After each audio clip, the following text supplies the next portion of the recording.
할렐루야. 오늘 하루도 잘 지내셨습니까? 우리를 불러 모아 예배케 하시는 하나님을 찬양합니다. 오늘도 하나님의 은혜가 예배하는 여러분들 가운데 충만하시기를 축복합니다. 기도하겠습니다.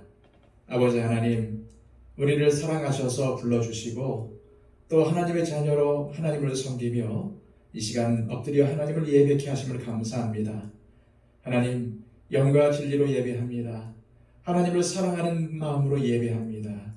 이 시간 우리가 예배드리는 자리에 임재하여 주셔서 우리를 만져주시고 우리의 상한 마음과 우리의 지친 영혼을 새롭게 하여 주시옵소서.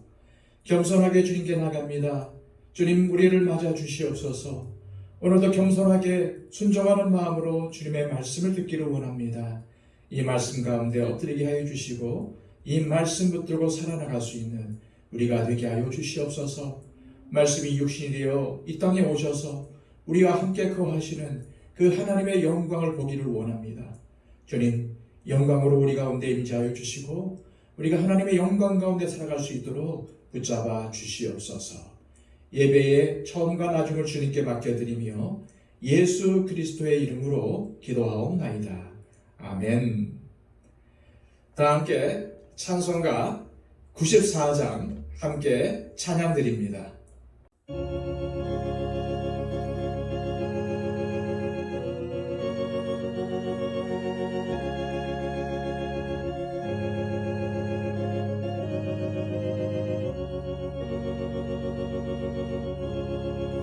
주 예수보다 더 귀한 것은 없네. 이 세상 부귀와 바꿀 수 없네. 영주가 되신 돌아가신 그 놀라운 사랑 잊지 못해. 세상 즐거움 다 버리고 세상 자랑 다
이 시간 찬송 하나 더 하겠습니다.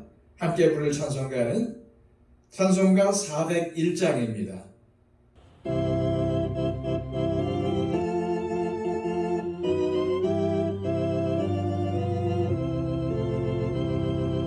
주의 곁에 있을 때 마음이 든든하오니 주여 내가 살 동안 인도하여 주소서. 주여 나를 인도하소서. 세상 살 동안 주여 인도하소서. 피난처인 예수여 세상을 경험할 때 그 신의 베푸사 나를 숨겨주소서.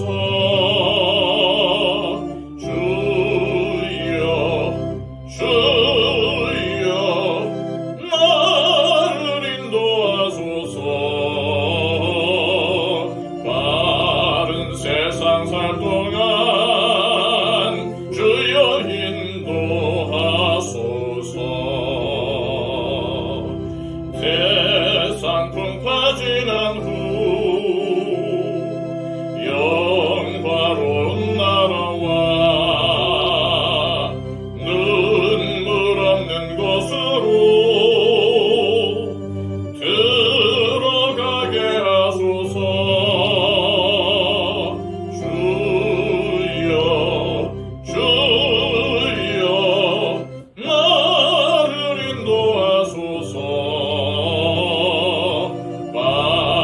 세상 살 동안 주여 인도하소서.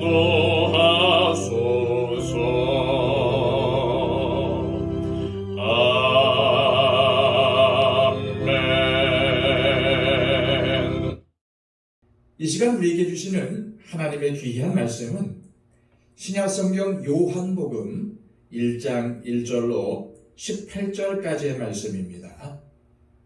신약성경 142쪽입니다. 태초에 말씀이 계시니라. 이 말씀이 하나님과 함께 계셨으니 이 말씀은 곧 하나님이시니라.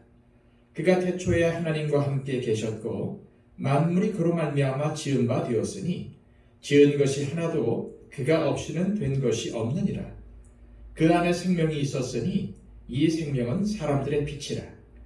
빛이 어두움에 빛이 돼 어둠이 깨닫지 못하더라. 하나님께로부터 보내심을 받은 사람이 있으니 그의 이름은 요한이라. 그가 증언하러 왔으니 곧 빛에 대하여 증언하고 모든 사람이 자기로 말미암아 믿게 하려 함이라. 그는 이 빛이 아니요 이 빛에 대하여 증언하러 온 자라. 참빛 곧 세상에 와서 각 사람에게 비추는 빛이 있었나니 그가 세상에 계셨으며 세상은 그로 말미암아 지은 바 되었으되 세상이 그를 알지 못하였고 자기 땅에 오매 자기 백성이 영접하지 아니하였으나 영접하는 자 곧 그 이름을 믿는 자들에게는 하나님의 자녀가 되는 권세를 주셨으니 이는 혈통으로나 육정으로나 사람의 뜻으로 나지 아니하고 오직 하나님께로부터 난 자들이니라. 말씀이 육신이 되어 우리 가운데 거하심에 우리가 그의 영광을 보니 아버지의 독생자의 영광이요 은혜와 진리가 충만하더라. 요한이 그에 대하여 증언하여 외쳐 이르되 내가 전에 말하기를 내 뒤에 오시는 이가 나보다 앞선 것은 나보다 먼저 계심이라 한 것이 이 사람을 가리킴이라 하니라. 우리가 다 그의 충만한 데서 받으니 은혜 위에 은혜로라. 율법은 모세로 말미암아 주어진 것이요 은혜와 진리는 예수 그리스도로 말미암아 온 것이라. 본래 하나님을 본 사람이 없으되 아버지 품속에 있는 독생하신 하나님이 나타내셨느니라. 아멘. 야고보서를 마치고 오늘부터 이 수요 예배 때 요한복음을 살펴보고자 합니다. 사실 요한복음은 다른 복음서와는 조금 다른 면이 있습니다. 예를 들어서 마태복음과 누가복음에는 예수님의 탄생에 관한 이야기가 자세히 기록이 되어 있지만은 요한복음에는 말씀이 육신이 되었다는 것 외에 자세한 이야기는 나오지 않고 있습니다. 요한복음은 제4복음서라고도 불립니다. 제5복음서도 있는데 뭔지 아십니까? 바로 내가복음입니다. 하나님의 말씀이 아니라 자기 마음대로 말하는 것에 빗대어 농담조로 말하는 것입니다. 요한복음에는 공관복음이라고 부르는 마태복음, 마가복음, 누가복음에서 다루어진 여러 중요한 주제들이 나오지 않습니다. 예를 들어서 예수님의 세례, 예수님께서 광야에서 시험 당하신 것, 변화산 사건, 나병 환자와 귀신 들린 자를 치료하신 것, 예수님의 여러 비유들, 성만찬 사건, 겟세마네 동산에서 기도하신 내용, 십자가 위에서 외치신 것, 그리고 하늘로 올라가신 승천과 같은 사건이 이 요한복음에는 나오지 않습니다. 또한 같은 사건이라도 보리떡 5개와 물고기 2마리로 남자만 5,000명을 먹이신 기적이 나오기는 하지만은 내용이 다른 복음서들과는 아주 다릅니다. 이렇게 다른 이유를 우리는 알 수가 없지만은 학자들은 주후 90년경 요한복음이 기록될 때쯤에는 성도들이 이미 마태복음, 마가복음, 누가복음의 내용들을 많이 알고 있었기 때문에 굳이 반복할 필요가 없었기 때문이었고, 또 요한의 별명이 예수님의 사랑하시는 제자였는데 이 요한이 남들이 잘 모르는 내용들을 알려주려는 의도에서 다르게 기록하였을 것이라고 추측을 하고 있습니다. 요한복음은 역사적이고 구체적인 설명보다는 사건들이 가지고 있는 의미를 더 강조하는 특징을 가진 복음서입니다. 요한복음에는 다른 복음서들과 같이 예수님의 탄생에 대해서 자세히 다루고 있지는 않지만은 예수님의 탄생이 동정녀에 의한 것임을 전제하고 있습니다. 더 나아가 예수님은 단순히 사람에게서 태어난 보통 사람이 아니라 하나님과 함께 태초부터 계셨다가 때가 되어 육신을 입으시고 이 땅에 내려오신 하나님의 아들이시라는 것을 아주 강조하고 있습니다. 그래서 예수님이 우리의 구주가 되신다는 것입니다. 자, 14절 말씀입니다. 말씀이 육신이 되어 우리 가운데 거하심에 우리가 그의 영광을 보니 아버지의 독생자의 영광이요 은혜와 진리가 충만하더라. 오늘 본문 14절은 독생자의 영광이라고 표현하고 있습니다. 우리가 대통령의 영광을 보기를 원한다면 대통령 집무실이나 대통령이 행차하는 곳으로 가야 할 것입니다. 만약 천재적인 음악가의 영광을 보기를 원한다면 그 음악가가 연주하는 곳으로 가야 할 것입니다. 또 아주 유명한 운동선수의 영광을 보기를 원한다면 그 선수가 경기하는 곳으로 가야 할 것입니다. 그렇다면 독생자의 영광, 즉 하나님 외의 아들의 영광은 무엇입니까? 우리가 방금 읽은 14절을 보면은 그것은 말씀이 육신이 되신 영광입니다. 이 말씀이라는 것을 원어 성경으로 보면은 로고스라고 되어 있습니다. 사도 요한이 요한복음을 기록할 당시에는 이 로고스라는 단어는 단순히 말씀이라는 뜻만 있는 것이 아니었습니다. 헬라, 즉 그리스 사람만이 이 로고스의 정확한 의미를 알고 있습니다. 한이나 화병이라는 말은 한국 사람만이 정확한 그 의미를 알듯이 로고스라는 이 말은 헬라 사람들만이 정확히 그 의미를 이해할 수 있는 단어라는 말씀입니다. 그리고 이 로고스에는 말씀 그 이상의 뜻이 담겨져 있습니다. 사도 요한 당시 헬라 문화권에 속한 사람들의 사상을 지배하던 철학의 중심이 바로 이 로고스였습니다. 따라서 헬라 사람들은 신이 로고스이고 로고스가 곧 신이라고 믿었습니다. 그래서 그 의미를 알든 모르든 로고스라고 하면은 신을 이야기하는구나 라고 생각할 정도로 헬라 사람들은 누구나 그 로고스라는 개념에 익숙해져 있었습니다. 헬라의 위대한 철학자인 플라톤은 어느 날 신으로부터 로고스가 우리를 찾아올 것이다 라고 말을 했습니다. 헬라 사람들은 로고스를 온 우주를 움직이는 근원이자 사람들의 생각을 지배하는 초월적인 존재로 믿고 있었던 것입니다. 그런데도 그 당시 사람들은 그 로고스가 누구인지 알지 못했습니다. 사도행전에 보면은 사도 바울이 아덴, 즉 아테네에 가서 전도할 때에 심지어 알지 못하는 신에게라고 되어 있는 제단이 있는 것을 보았습니다.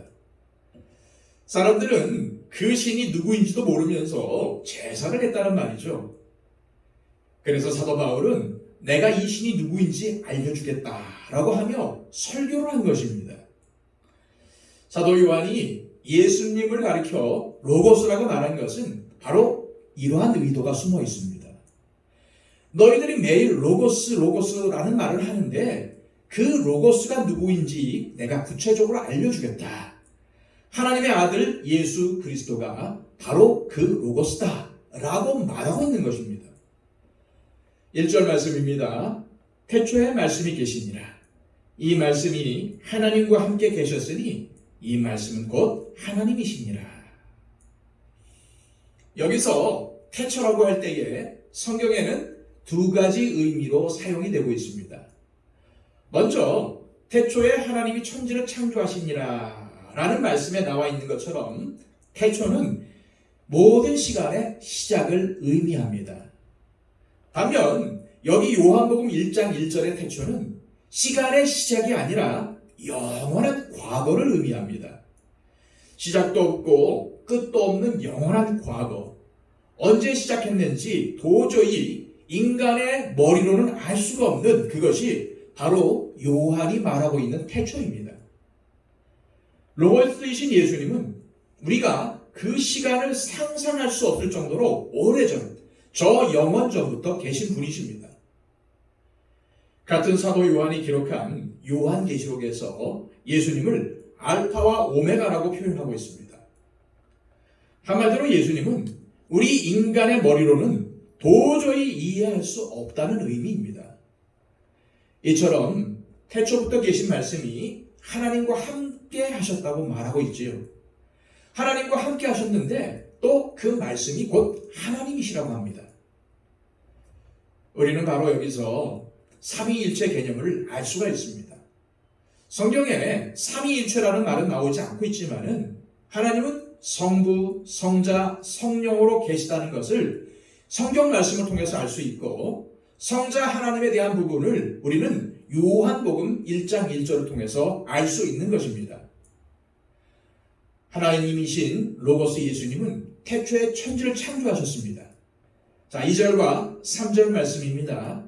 그가 태초에 하나님과 함께 계셨고 만물이 그로 말미암아 지은 바 되었으니 지은 것이 하나도 그가 없이는 된 것이 없느니라. 말씀 곧 로고스가 성자 예수님이신데 그분도 천지 창조 때 함께 하셨다는 말입니다. 더 나아가 이 말씀은 천지 만물을 창조하신 동시에 모든 만물을 존재하게 하시는 분이시라는 말씀입니다. 4절입니다.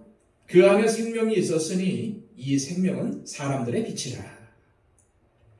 그 안에 생명이 있었다는 말은 그분이 생명의 근원이 되신다는 말입니다. 그분의 생명 때문에 우리가 존재하고 이 지구상의 모든 생명이 존재할 수 있게 된 것입니다. 쉽게 이야기하면은 바로 말씀, 곧 로고스이신 예수님 때문에 모든 생명이 존재하게 되었다는 말입니다. 우리가 생명을 가진 것도 우리의 영혼이 육신을 벗고 이 땅을 떠날 때에 영원히 살 수 있는 것도 다 이 생명의 근원 되신 말씀이신 예수 그리스도를 통해서 흘러나오는 생명 때문이라는 것입니다. 그런데 문제는 이 생명은 우리의 눈에 보이지 않습니다. 그래서 생명이 눈에 보이게 나타났는데 바로 빛으로 나타나셨습니다. 생명은 눈에 보이지 않지만 빛은 우리의 눈에 보입니다. 빛은 생명을 가능케 하는 신비로운 힘을 가지고 있습니다. 빛이 안 비치면 어둡고 침침하고 공포한기가 끼는데 거기에 햇빛이 쫙 비치면 그런 것들이 사라져 버립니다. 잡초가 났던 것도 아름다운 뜰로 바뀔 수 있습니다.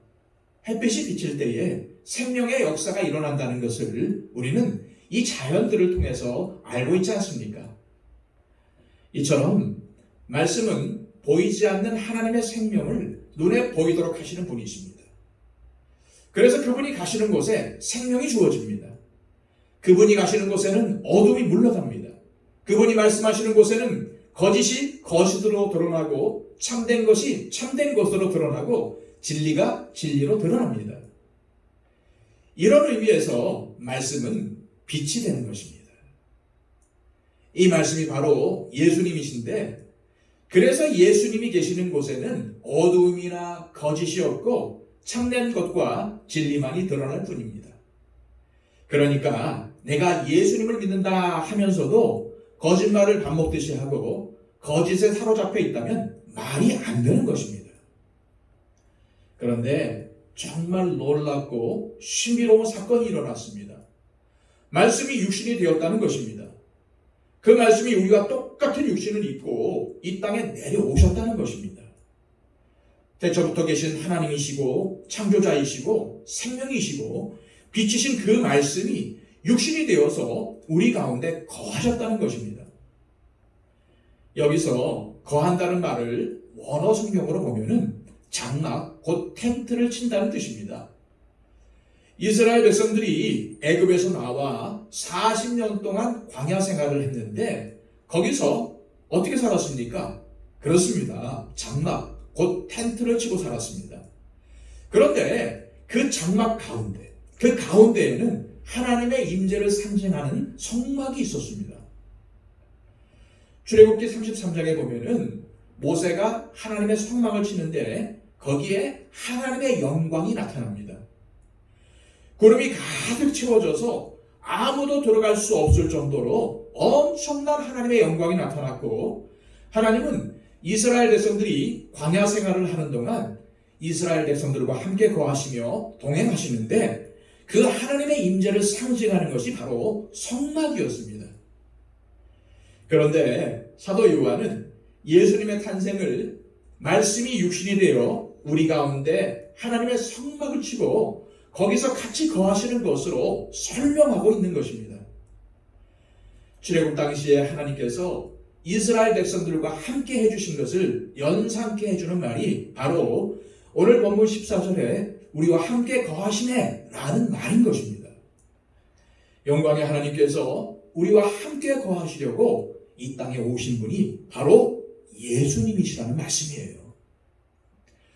마태복음 1장 23절에는 이렇게 기록이 되어 있습니다. 보라, 처녀가 잉태하여 아들을 낳을 것이요 그의 이름은 임마누엘이라 하리라 하셨으니 이를 번역한즉 하나님이 우리와 함께 계시다 함이라. 여기 마태복음에서 임마누엘이라는 말의 의미는 우리와 함께 계시는 하나님이라는 뜻입니다. 마찬가지로 요한복음에서는 그 하나님을 말씀이 육신이 되어 우리 가운데 거하시는 분으로 표현하고 있는 것입니다. 그러므로 우리가 예수님을 믿고 구원을 받은 것은 가볍거나 아무것도 아닌 게 아니라 정말 엄청난 사건입니다. 따라서 예수님을 믿는 우리들은 시시한 사람들이 아니라 엄청난 사람들임을 믿으시길 바랍니다. 그런데 인간으로 오신 로고스 예수님은 나사렛에서 자라시면서 목수 일을 하셨죠. 목수의 모습으로 이 땅에 사신 예수님을 이스라엘 사람들이 영원전부터 태초부터 계셨던 그 하나님이라고 믿는 것은 절대 쉬운 일이 아니었습니다. 특히 나사렛 사람들은 예수님께서 그 동네에서 자란 것을 보았는데 자기가 무슨 하나님의 아들이라고 하냐며 이해하지 못한 것입니다. 시골인 나사렛에서 목수 일만 하던 그 예수가 엄청난 가르침과 기적들로 인하여서 하루아침에 온 이스라엘에 알려진 유명 인사가 되었지만은 많은 사람들, 특히 같은 동네인 나사렛 사람들은 예수가 하나님이라고 인정하기에는 너무 비천해 보였습니다. 너무나도 그 사람이 어떤 사람인지 잘 알고 있는데 무슨 예수가 하나님이냐는 말입니다. 지금도 많은 사람들이 내가 하나님을 믿겠는데 예수가 하나님의 아들이고 구원자라는 것은 도저히 못 믿겠다라고 말을 합니다. 그러나 이 요한복음을 쭉 읽어보면 예수님은 끝까지 당신이 하나님의 아들이라는 것, 하나님은 당신의 아버지라는 것을 양보하지 않으셨습니다. 아버지와 내가 하나다라는 말을 서슴지 않고 하셨는데 돌에 맞아 죽을 각오를 하고 그렇게 말씀하신 것입니다. 만약 예수님이 조금이라도 양보를 하셨다면 십자가에서 죽을 일도 없으셨을지 모릅니다. 그러나 끝까지 자신이 하나님으로부터 온 하나님의 아들이라는 것과 아버지와 내가 하나라는 것을 강조하시고 선포하시면서 결국 십자가에 달려 돌아가신 것입니다. 그러므로 우리는 둘 중에 하나를 선택해야 합니다.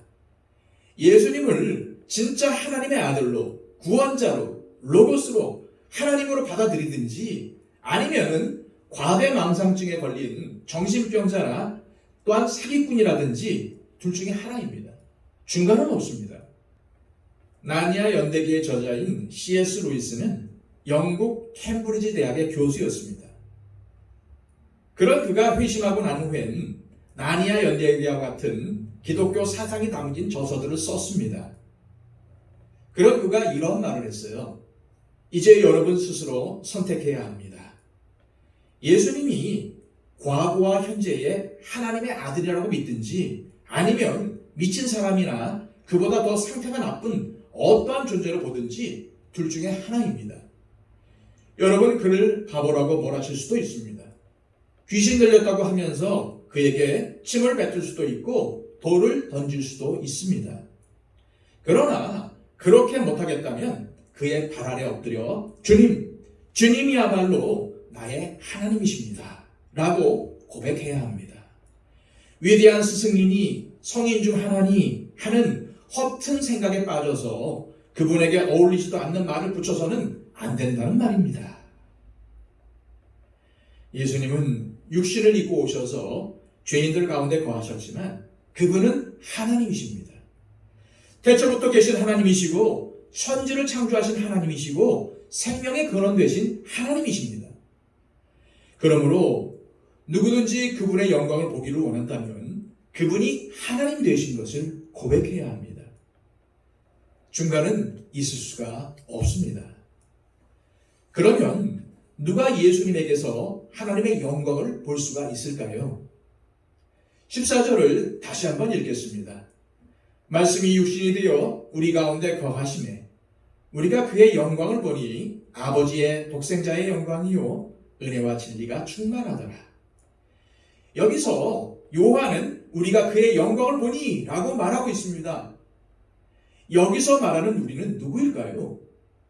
1차적으로는 요한복음을 기록한 요한을 비롯해서 예수님을 목격하고 직접 예수님과 함께 지냈던 제자들을 가리킨다고 할 수 있습니다. 그런데 그 제자들만 이 우리에 해당되는 것이 아닙니다. 12절, 13절 말씀입니다. 영접하는 자, 곧 그 이름을 믿는 자들에게는 하나님의 자녀가 되는 권세를 주셨으니 이는 혈통으로나 육정으로나 사람의 뜻으로 나지 아니하고 오직 하나님께로부터 난 자들이니라. 즉 누구든지 이 예수님을 영접하는 사람, 예수님을 믿는 사람은 우리라는 그룹에 포함된다는 것입니다. 그러므로 예수님을 믿는 자는 예수님이 하나님의 아들이라는 것을 알 수 있습니다. 이 사람들은 하나님에게서 난 자녀들이기 때문입니다. 자녀는 부모를 압니다. 자신을 그 부모가 낳았기 때문인 거죠. 자녀는 사람들이 많은 가운데서도 자기의 아버지와 어머니가 어디 있는지 금방 알아낼 수 있습니다. 마찬가지로 하나님에게서 난 자, 곧 예수님을 구주로 영접한 사람은 예수님이 하나님이시라는 것을 금방 압니다. 이것을 머리로 이해해서 아는 것이 아니라 그냥 받아들여지는 것입니다. 큰 문제가 되지 않는 것입니다. 그냥 진리인 것입니다. 그래서 그러한 사람들은 하나님의 영광을 볼 수 있습니다. 요한복음을 자세히 읽어보면 거기에 나오는 사람들은 크게 두 부류로 나뉩니다. 예수님을 오랫동안 따라다니면서 기적도 체험하고 많은 좋은 것들을 경험했지만 예수님을 그저 위대한 선지자 정도로만 보는 사람들이 많았습니다. 어느 정도는 따라다니면서 큰 관심을 보였습니다. 거기에 기적도 있고 따라다니면 먹을 것도 생기고 병도 낫고 귀신들도 쫓겨가고 엄청난 기적들을 목격하고 체험했습니다. 그런데 예수님이 십자가에 달려 돌아가실 때는 그들 중 많은 사람들이 십자가에 못 박아 죽이는데 가담하기도 했고 대부분은 도망가 버렸습니다. 한편 어떤 사람들은 힘도 없고 소수였지만 예수님을 보자마자 그분에게서 하나님의 영광을 보았습니다. 우리가 그의 영광을 보니 아버지의 독생자의 영광이요 은혜와 진리가 충만하더라. 보잘것없는 나사렛 출신의 목수요 마른 줄기처럼 초라해 보이는 그 모습 뒤에 감추어져 있는 하나님의 영광을 그들은 보았던 것입니다.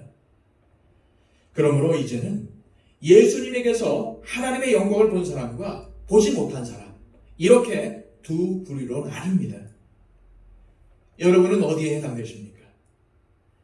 여러분은 하나님의 영광을 예수님에게서 보고 계십니까? 아니면 보지 못하고 계십니까? 오늘 본문은 우리에게 이러한 도전적인 질문을 던지고 있습니다. 16세기 후반 프랑스의 개혁주의 신학자인 프란시스쿠스 유니우스는 그의 아버지 역시도 개혁주의 신학자요 목회자였는데 훌륭한 목회자인 아버지 밑에서 자라면 어릴 때부터 믿음이 좋았을 것으로 생각을 하지만 이 유니우스는 그러지 못했습니다.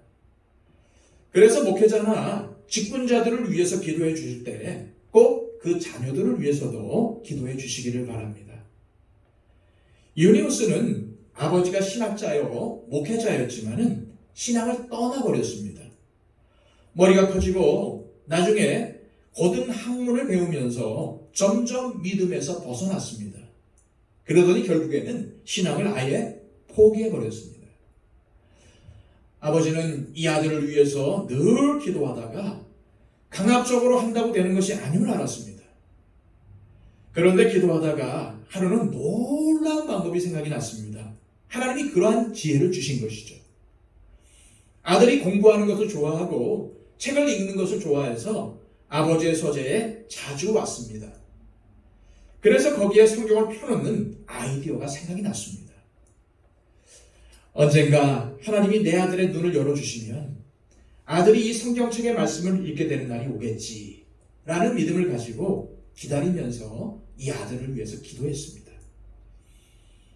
어느 날 아버지가 없을 때 유니우스는 서재에 들어왔습니다. 늘 하던 대로 읽을 책을 살피는데 거기에 책 한 권이 펼쳐져 있는 겁니다. 무심코 보니까 거기에 요한복음 1장 1절 말씀이 펴져 있었습니다. 태초에 말씀이 계시니라. 이 말씀이 하나님과 함께 계셨으니 이 말씀은 곧 하나님이시니라. 그가 이 말씀을 슬쩍 보는데 뭔가 가슴을 팍 때리는 느낌이 들었습니다. 그는 이미 대학에서 철학과 논리학을 배웠기 때문에 논리적으로 보는 훈련이 되어 있는 사람이었습니다. 그런데 그런 그가 요한복음 1장 1절을 보는 순간에 그 논리적인 구조가 굉장히 매력적으로 다가왔습니다. 야, 이거 대단한데? 내가 이전엔 몰랐네. 간결하면서도 힘이 있고 군더더기도 없이 핵심을 때리는 3단 논증을 하고 있구나. 정말 대단한데? 하고 느끼게 되었습니다. 그러면서 내친김에 이 1장을 쭉 읽어 내려갔습니다. 그런데 읽을수록 마음이 자꾸 이상해지는 느낌을 얻었습니다. 태초에 말씀이 계셨고 이 말씀이 하나님과 함께 계셨는데 또 이 말씀이 하나님이시라고? 마음이 자꾸만 이상해지니까 그만 성경책을 덮었습니다. 그리고 황급히 서재를 나왔는데 이상하게도 마음이 진정이 되지 않는 겁니다. 뭔가 흥분이 되었습니다. 충격을 받았습니다. 또 마음이 불안해졌습니다. 뭔가 쫓기는 기분이 들었습니다. 말로 표현할 수 없는 감정이 들면서 하루 종일 그 생각이 머리를 떠나지 않는 겁니다. 그 다음 날이 되었는데도 그 감정이 떠나지 않았습니다. 너무 견딜 수가 없어서 마침내 그는 무릎을 꿇었습니다. 그리고 이렇게 고백했습니다. 예수님이 하나님이심을 제가 이제 믿겠습니다. 예수님이 하나님이신 것을 제가 이제 고백합니다. 이렇게 고백하고 기도를 하니까 놀랍게도 그때 정말로 말로 표현할 수 없는 이전에 맛보지 못했던 평안이 그의 마음을 지배했다는 것입니다. 그리고 불안하고 초조하던 마음이 마치 폭풍 후에 잔잔해진 바다와 같이 너무나도 잔잔해진 것을 그가 경험을 했습니다. 그는 결국 신학 공부를 하게 되었고 나중에 신학 교수가 되어서 가르치게 되었습니다. 그는 존 켈빈, 즉 장깔백 밑에서 공부를 하기도 했습니다. 그가 기독교 역사에 이름을 남기게 된 것은 성경의 원문을 전문적으로 연구하는 학자들만 아는 대단한 업적을 남겼기 때문입니다. 우리가 가지고 있는 성경은 다 사본들을 번역한 것입니다. 그런데 그 가운데서 어떤 것이 정말 하나님으로부터 영감을 받아서 쓴 것인지 어떤 것이 그냥 막 베끼거나 적은 것인지를 가려내는 것은 성령의 인도하심과 고도의 전문 지식이 아니면 힘든 작업입니다. 그런데 유니우스가 바로 그러한 일에 하나님의 쓰임을 받은 사람이 되었습니다. 그러니까 우리가 지금 성경을 손에 들고 있는 것은 하나님이 그러한 사람들을 들어 사용하셨기 때문이었고 우리에게 알려지지 않은 그러한 수많은 학자들이 바로 이러한 하나님의 인도하심 아래서 이러한 작업을 했기 때문입니다. 결국 하나님께로부터 난 사람은 예수님의 초라한 모습에도 불구하고 거기서 하나님의 영광을 볼 수 있습니다. 이 예수 그리스도 안에 하나님의 영광이 있는 것을 알 수 있습니다. 그 영광을 보기만 하면은 우리의 모든 문제는 해결이 될 것입니다. 그 영광을 볼 때에 세상의 헛된 영광에 취해 있던 사실은 영광도 아닌 영광을 따르던 우리의 마음이 하늘 영광의 빛으로 가득 차게 될 것입니다.